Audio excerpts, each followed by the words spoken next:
दोस्तों नमस्कार, मैं मनोज कुमार शर्मा एक बार फिर आपके बीच में आजाद हिंद आवाज न्यूज के लिए। जी हां, खबरों का वो दोहा शतक लेकर के, जिस शतक ने हिंदुस्तान के लोगों को आंख में धूल झोंक रखी है, हिंदुस्तान के हिंदू युवाओं के आंख में धूल झोंक रही है। लखनऊ में लगती भीड़, आंदोलन करते युवा, आंदोलन करते स्टूडेंट्स इस बात के गवाह हैं कि ये वही हिंदू हैं जिनको नौकरी नहीं मिल रही और सरकार नौकरी नहीं दे पा रही। लेकिन इस बीच श्री राम का नारा लगाते हुए आप जोर से बोलिए, मोदी भगवान की जय, योगी भगवान की जय, उस योगी भगवान की जय जो मुसलमानों के घर गिरा दे, उस योगी भगवान की जय जो बुलडोजर कानून ले आए, जिसके खिलाफ सुप्रीम कोर्ट कुछ करना चाहे तो सरकार अपनी चलाए, लेकिन सुप्रीम कोर्ट भी मजबूर हो जाए। चीफ जस्टिस बनते हो तो बनते हो, लेकिन उनको राज्यसभा का टिकट दिया जाए, यही तो आज एक फैशन चल निकला है हमारे मुल्क में। जी हां, जो हमारे शहंशाह हैं, जो सल्तनत के मालिक हैं, उन्होंने सारी चीज सेट कर दी है, ऊपर से लेकर के नीचे तक। जी हां, सेट कर दिया है चुनाव आयोग, सेट कर दी है न्यायपालिका, सेट सब कुछ हो चुका है। बस विपक्ष के लोगों को गिरफ्तार होने का बस इंतजार है।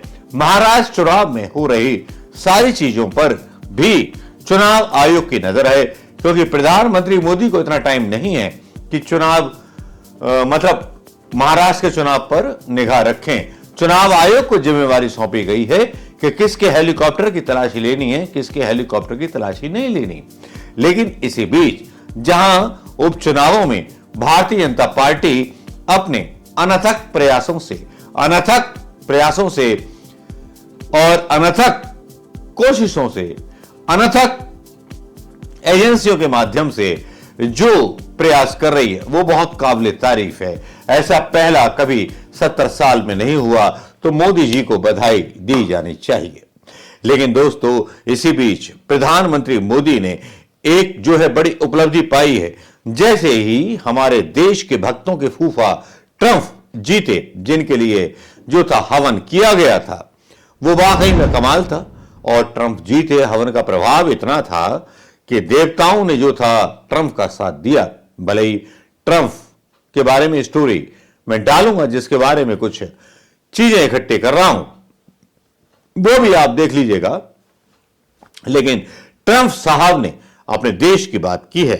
जी हां, अब देखिए, ट्रंप जो था, बाइडेन के जमाने में कोई भी इंडियंस वहां वो चल रहा था ना, जिसके ऊपर फिल्म बनाई थी शाहरुख खान ने फिल्म बनाई थी एक, और उसको देखा भी लोगों ने किस तरह से हिंदुस्तान के लोगों को ले आया जाता है, तो ट्रंप ने उस पर रोक लगा दी है। तो ट्रंप को और मोदी जी को इसके बारे में जो है बहुत बहुत तालियां मिलनी चाहिए। डोनाल्ड ट्रंप ने अमेरिका से अप्रवासियों को जल्द ही बाहर भगाने का ऐलान कर दिया है। इस खबर से भस्मासुर भक्त समुदाय में हर्ष का माहौल है। ये पत्रकार लिखते हैं कृष्णकांत। सब कुछ आंकड़े देखिए, अब कुछ आंकड़े देखते हैं कि सार अवैध रूप से अमेरिका में घुसने की कोशिश, 90,415 भारतीय पकड़े गए, इनमें लगभग 50% गुजराती थे। 2023 में 97,000 और 2022 में 63,000 भारतीय अवैध रूप से अमेरिका में घुसने की कोशिश में पकड़े गए, डंकी कर रहे थे।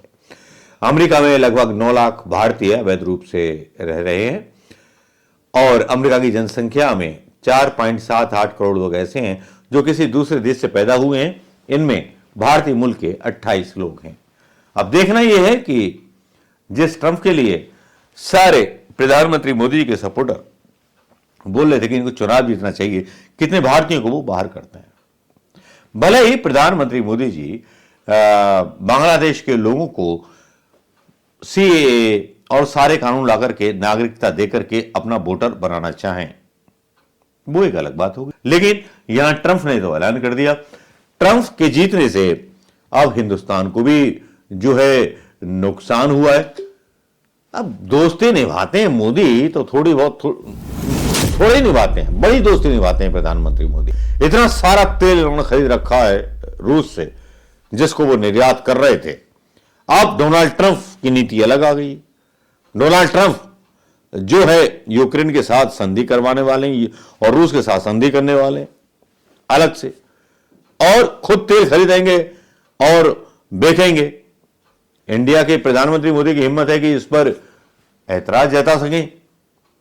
जो बाइडेन के जमाने में वो गांधियों जैसी बुड्ढों की सरकार थी, उसमें प्रधानमंत्री मोदी जी की दाल गल गई और उसमें बड़ा चढ़ा करके बताया गया कि हमारा जो है विकास चल रहा है, क्योंकि पेट्रोल डीजल बिक रहा था, इकोनॉमी बढ़ रही थी, लेकिन फायदा सरकार का नहीं हो रहा था, प्राइवेट उद्योगपतियों का हो रहा। लेकिन इसी बीच दोस्तों एक खबर आती है जो चौंका देती है, और चौंका इसलिए देती है कि पता चलता है कि चोर दरवाजे से नीरव चौकसी और माल्या सहित 50 का कर्जा माफ हो गया।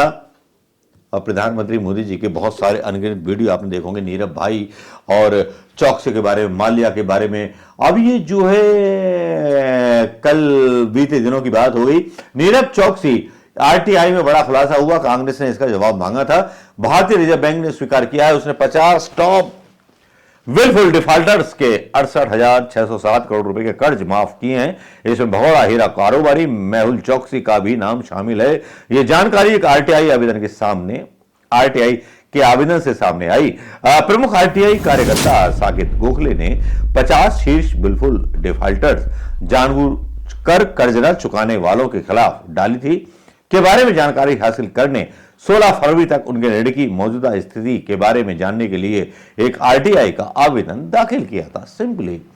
और वित्त मंत्री शेष पेज 7 पर सूची में अगला नाम भगोड़े हीरा कारोबारी जितेंद्र मेहता की बिनसम डायमंड एंड ज्वेलरी का है, जिसमें 4,076 करोड़ रुपए का कर्ज रखा था।